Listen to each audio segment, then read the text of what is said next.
Hello दोस्तों, मैं हूँ आपकी दोस्त और आज मैं प्रस्तुत हूँ आपके सामने एक ऐसी कहानी को लेकर जिसके बारे में शायद कुछ लोगों को ही पता हो।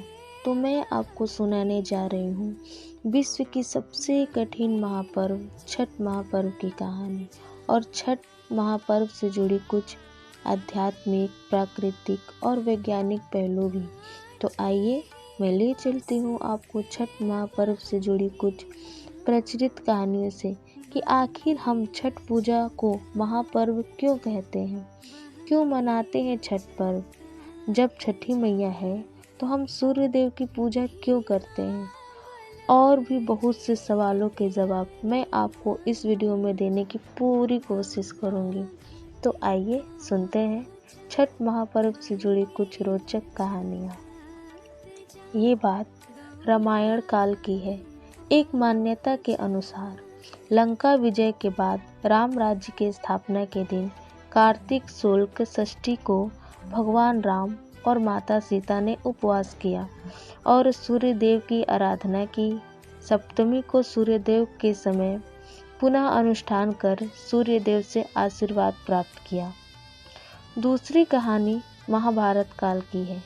एक अन्य मान्यता के अनुसार छठ पर्व की शुरुआत महाभारत काल में हुई थी। सबसे पहले सूर्यपुत्र कर्ण ने सूर्य देव की पूजा शुरू की। कर्ण भगवान सूर्य के परम भक्त थे। वह प्रतिदिन घंटों कमर तक पानी में खड़े होकर सूर्य देव को अर्घ्य देते थे। सूर्य देव की कृपा से ही वो एक महान योद्धा बने थे।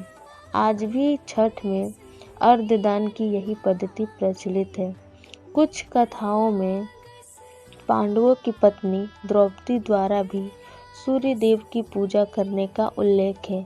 वे अपने परिजनों के उत्तम स्वास्थ्य की कामना और लंबी उम्र के लिए नियमित सूर्य पूजा करती थी। पुराणों के अनुसार राजा प्रियव्रत को कोई संतान नहीं थी। तब महर्षि कश्यप ने पुत्रेष्टि यज्ञ कराकर उनकी पत्नी मालिनी को यज्ञाहुति के लिए बनाई गई खीर दी। इसके प्रभाव से उन्हें पुत्र हुआ, परंतु वह पुत्र मृत पैदा हुआ था। प्रियव्रत पुत्र को लेकर शमशान गए और पुत्र वियोग में प्राण त्यागने लगे। उसी वक्त ब्रह्मा जी की मानस कन्या देवसेना प्रकट हुई और कहा कि सृष्टि की मूल प्रकृति के छठे अंश से उत्पन्न होने के कारण मैं षष्ठी हूँ। हे राजन, आप मेरी पूजा करें तथा लोगों को भी पूजा के प्रति प्रेरित करें। राजा ने पुत्र इच्छा से देवी षष्ठी का व्रत किया और उन्हें पुत्र रत्न की प्राप्ति हुई। यह पूजा कार्तिक शुक्ल षष्ठी को हुई थी। एक अन्य कथा के अनुसार प्रथम देवासुर संग्राम में जब असुरों के हाथों देवता हार गए थे, तब देव माता अदिति ने तेजस्वी पुत्र की प्राप्ति के लिए देवारण्य के देव सूर्य मंदिर में छठी मैया की आराधना की थी। तब प्रसन्न होकर छठी मैया ने उन्हें सर्वगुण संपन्न तेजस्वी पुत्र होने का वरदान दिया था। इसके बाद अदिति के पुत्र हुए त्रिदेव रूप आदित्य भगवान, जिन्होंने असुरों पर देवताओं को विजयी दिलाई। कहा जाता है कि उसी समय देवसेना षष्ठी देवी के नाम पर इस धाम का नाम देव हो गया और छठ का चलन भी शुरू हो गया। मैंने आपको छठ महापर्व से जुड़ी 4 अलग अलग कथा सुनाई। चारों कहानी भले ही एक दूसरे से अलग हो, मगर सभी कथाओं में माता षष्ठी और सूर्यदेव थे। छठ षष्ठी का अपभ्रंश है। कार्तिक मास की अमावस्या को दिवाली मनाए जाने के बाद मनाए जाने वाले इस 4 दिवसीय व्रत की सबसे कठिन और महत्वपूर्ण रात्रि कार्तिक शुक्ल षष्ठी की होती है। कार्तिक शुक्ल पक्ष के षष्ठी को यह व्रत मनाए जाने के कारण इसका नामकरण छठ व्रत पड़ा। छठ पूजा साल में 2 बार होती है, एक चैत मास में, दूसरा कार्तिक मास। शुक्ल पक्ष चतुर्थी तिथि, पंचमी तिथि, षष्ठी तिथि और सप्तमी तिथि तक मनाया जाता है। षष्ठी देवी माता को कात्यायनी माता के नाम से भी जाना जाता है। नवरात्रि के दिन हम षष्ठी माता की पूजा करते हैं। षष्ठी माता की पूजा घर परिवार के सभी सदस्यों की सुरक्षा एवं स्वास्थ्य लाभ के लिए करते हैं। षष्ठी माता की पूजा, सूरज भगवान और गंगा माँ की पूजा देश में एक लोकप्रिय पूजा है। यह प्राकृतिक सौंदर्य और परिवार के कल्याण के लिए की जाने वाली एक महत्वपूर्ण पूजा है। इस पूजा में गंगा स्थान या नदी तालाब जैसी जगह होना अनिवार्य है। यही कारण है कि छठ पूजा के लिए सभी नदी तालाब की साफ सफाई किया जाता है और नदी तालाब को सजाया जाता है। छठ पूजा की सबसे खूबसूरत बात यह है कि यह एक महापर्व इसलिए भी है कि यहाँ किसी के साथ कोई भेदभाव नहीं किया जाता है। मतलब ये कि यहाँ न तो लिंग भेद है कि ये सिर्फ स्त्री करेगी या पुरुष, विवाहित करेंगे या अविवाहित। यह महापर्व कोई भी कर सकता है। यहाँ जातिवाद भी नहीं है कि ये महापर्व है तो सिर्फ ऊंचे दर्जे के लोग करेंगे, बल्कि ये महापर्व तो समाज में एक अलग ही समरसता का संचार करती है, जहाँ अमीरी, गरीबी, जाति, लिंग इत्यादि को भूलकर लोग एक साथ एक ही स्थान पर पूजा करते हैं, माता षष्ठी और सूर्य देव की उपासना करते हैं। एक और बात, इतने बड़े महापर्व होने के बावजूद यहाँ प्रत्येक व्यक्ति स्वतंत्र है पूजा करने को। यहाँ पंडित महाराज की भी आवश्यकता नहीं है। यहाँ दान पंडित जी को देने के बजाय गरीब लोगों को दिया जाता है। लोक परंपरा के अनुसार सूर्य देव और छठी मैया का संबंध भाई बहन का है। लोक मातृका षष्ठी की पहली पूजा सूर्य देव ने ही की थी। छठ पूजा का अगर प्राकृतिक महत्व देखें तो हमें ये ज्ञात होता है कि छठ महापर्व हमें प्रकृति और अतीत के कितने निकट लाता है।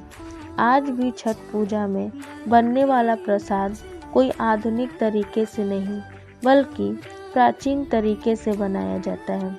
वही कच्ची चूल्हे, मिट्टी की बर्तन का प्रयोग में लाया जाता है। ठेकुआ को बनाने के लिए आटा आज भी जांता में पीसा जाता है। व्रतधारियों के लिए बनाया जाने वाला भोजन भी मिट्टी के चूल्हों से बनाया जाता है और जलाने के लिए भी आम की लकड़ी की प्रयोग की जाती है।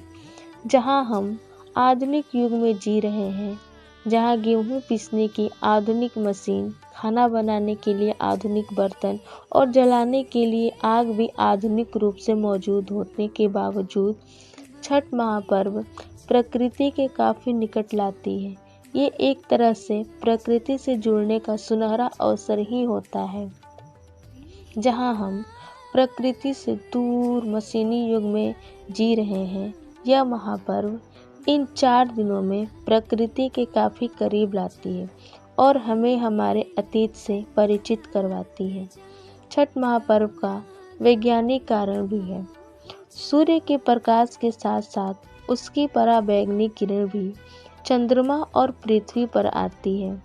सूर्य का प्रकाश जब पृथ्वी पर पहुंचता है तो पहले वायुमंडल में मिलता है।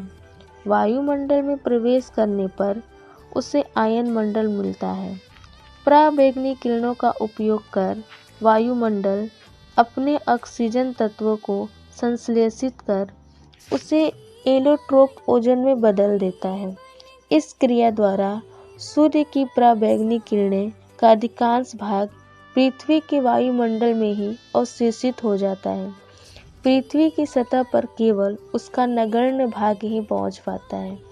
समान अवस्था में मनुष्य पर उसका कोई विशेष हानिकारक प्रभाव नहीं पड़ता है, बल्कि उस धूप द्वारा हानिकारक कीटाणु मर जाते हैं, जिससे मनुष्य या जीवन को लाभ मिलता है। छठ जैसी खगोलीय स्थिति, सूर्य की पराबैंगनी किरणें कुछ चंद्र सतह से परावर्तित तथा कुछ गोलीय अपरिवर्तित होती हुई पृथ्वी पर पुनः सामान्य से अधिक मात्रा में पहुंच जाती है। वायुमंडल के स्तरों से अपवर्तित होती हुई सूर्यास्त तथा सूर्योदय को यह और भी सघन हो जाती है। ज्योतिषीय गणना के अनुसार यह घटना कार्तिक तथा चैत्र मास की अमावस्या के 6 दिन उपरांत आती है। ज्योतिषीय गणना पर आधारित होने के कारण इसका नाम और कुछ नहीं बल्कि छठ पर्व ही रखा गया है। छठ पर्व मूलतः सूर्य की आराधना का पर्व है, जिसे हिंदू धर्म में विशेष स्थान प्राप्त है। हिंदू धर्म में देवताओं में सूर्य ऐसे देवता हैं जिन्हें मूर्त रूप में देखा जा सकता है। सूर्य की शक्तियों का मुख्य स्रोत उनकी पत्नी, छाया और संज्ञा है। छठ में सूर्य के साथ साथ दोनों शक्तियों की संयुक्त आराधना होती है। शाम में माता छाया और प्रातःकाल माता संज्ञा की पूजा की जाती है। दोनों को सामान्य रूप से अर्घ देकर दोनों का नमन किया जाता है। छठ पूजा एक ऐसा पर्व है जहाँ डूबते हुए सूर्य देव की भी पूजा की जाती है। जहाँ समस्त विश्व उगते हुए सूर्य की पूजा करती है, वहीं हम डूबते हुए सूर्य की पूजा भी करते हैं। इस पर मेरा विचार यह है कि जिस तरह सूर्य देव शाम को अपनी लालिमा लिए पृथ्वी के एक स्थान से दूसरे भाग को प्रकाशित करते हैं और पहले भाग को अंधकार में कर देते हैं, फिर कुछ समय पश्चात वही सूर्य वही लालिमा लिए एक नई ऊर्जा का संचार करते हैं और यही संदेश देते हैं कि परिस्थिति चाहे कैसी भी हो, अच्छी हो या बुरी हो, सब एक निश्चित समय के पश्चात खत्म हो जाता है और एक नई ऊर्जा का संचार होता है, जिसे ग्रहण कर हमें जीवन रूपी पथ पर आगे बढ़ते रहना चाहिए। दोस्तों, ये मेरे खुद के विचार हैं। आपके विचार मेरे विचार से अलग हो सकते हैं। दोस्तों, छठ महापर्व हमें एकता भी सिखाती है। ये महापर्व में परिवार के सदस्य कितने भी दूर क्यों न रहें, अपने इस पुरातन संस्कृति को परिवार के साथ मनाने का पूरा प्रयत्न करते हैं। दोस्तों, आप भी अपने परिवार के साथ आनंदित होकर छठ महापर्व को मनाइए और मेरी वीडियो में आपको अगर कुछ भी अच्छा लगा हो तो मुझे कमेंट में ज़रूर बताइए, क्योंकि मेरा इस वीडियो को बनाने का एकमात्र उद्देश्य बस इतना ही था कि मैं अपने छठ महापर्व से जुड़ी कुछ रोचक बातें और मेरे विचार आपसे साझा करूं। तो दोस्तों, मिलती हूं आपसे अगले वीडियो में। तब तक के लिए आप स्वस्थ रहें, सतर्क रहें, अपना और अपनों का ख्याल रखें। छठ महापर्व का आनंद लीजिए। वीडियो को अंत तक देखने के लिए और उससे जुड़े रहने के लिए आपका दिल से बहुत बहुत धन्यवाद।